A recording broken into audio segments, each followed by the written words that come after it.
जैसे कि हमें पता है कि इंडिया और फ्रांस की 26 मरीन रफाइल्स के लिए डिस्कशंस पिछले कई महीनों से चल रही हैं और लास्ट वीक फ्रांस की तरफ से इस डील के फाइनल प्राइस ऑफर को सबमिट किया गया था और डिफेंस सोर्सेज का कहना है कि टफ नेगोशिएशंस के बाद फ्रांस द्वारा इसमें सिग्निफिकेंट प्राइस रिडक्शन की गई है। हालांकि ऑफिशियली इस डील की एग्जैक्ट प्राइस को डिस्क्लोज नहीं किया गया है, पर मीडिया रिपोर्ट्स के अकॉर्डिंग ये कहा जा रहा है कि इन 26 रफाइल्स की प्राइस इंडिया द्वारा पहले एक्वायर किए गए रफाइल्स की प्राइस पर ही बेस्ड होगी, बट इस डील में जो एक्स्ट्रा प्राइस ऐड होगी वो होगी इन्फ्लेशन रेट की।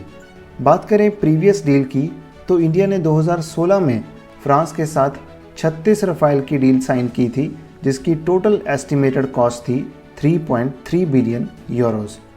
और अगर हम इस टोटल कॉस्ट की एवरेज निकालें तो एक रफाइल की प्राइस निकलेगी 91.7 मिलियन यूरोस, यानी कि अराउंड 686 करोड़।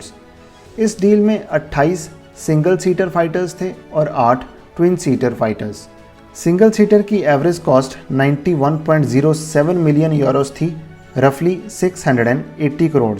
और ट्विन सीटर फाइटर्स की एवरेज कॉस्ट 94 मिलियन यूरोस, जो रफली 700 करोड़ पर एयरक्राफ्ट बनती है। नाउ इस प्रीवियस डील को बेसलाइन मानकर चलें तो नई डील के एक एस्टिमेटेड प्राइस स्ट्रक्चर का अंदाज़ा लगाया जा सकता है, बट जैसे हमने बात की कि इसमें इन्फ्लेशन रेट की एडजस्टमेंट्स की जाएंगी, और इन्फ्लेशन रेट की बात करें तो industry estimates 6% annual inflation rate suggest कर रहे हैं, जिससे रफाइल्स के फाइनल प्राइस में एक सिग्निफिकेंट इंक्रीज देखने को मिलेगा। नाउ 2016 में रफाइल की एवरेज कॉस्ट 91.7 मिलियन यूरोस थी, 6% एनुअल इन्फ्लेशन रेट, और 2016 से 2024 तक 8 साल का टाइम पीरियड। इसकी कैलकुलेशन करें तो रफाइल की प्रोजेक्टेड कॉस्ट आती है 146 मिलियन यूरोस पर एयरक्राफ्ट, दैट इज़ 1090 करोड़।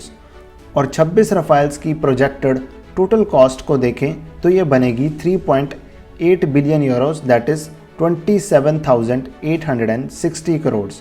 मतलब अराउंड 28,000 करोड़।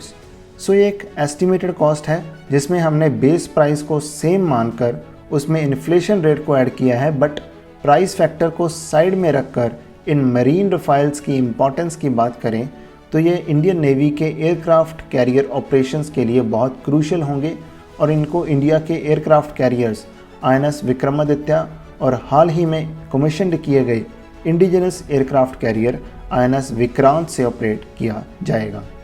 ये रफाइल M यानी कि मरीन रफाइल्स इंडियन एयरफोर्स द्वारा ऑपरेट किए जा रहे रफाइल्स का ही एक नेवल वर्जन है, जिसको स्पेसिफिकली मैरीटाइम मिशंस के लिए डिज़ाइन किया गया है। इसका एक स्टैंड आउट फीचर है इसकी कैरियर ऑपरेशंस में अडेप्टेबिलिटी, जैसे कि चैलेंजिंग कंडीशंस में एफिशिएंट टेक ऑफ और लैंडिंग कैपेबिलिटीज़।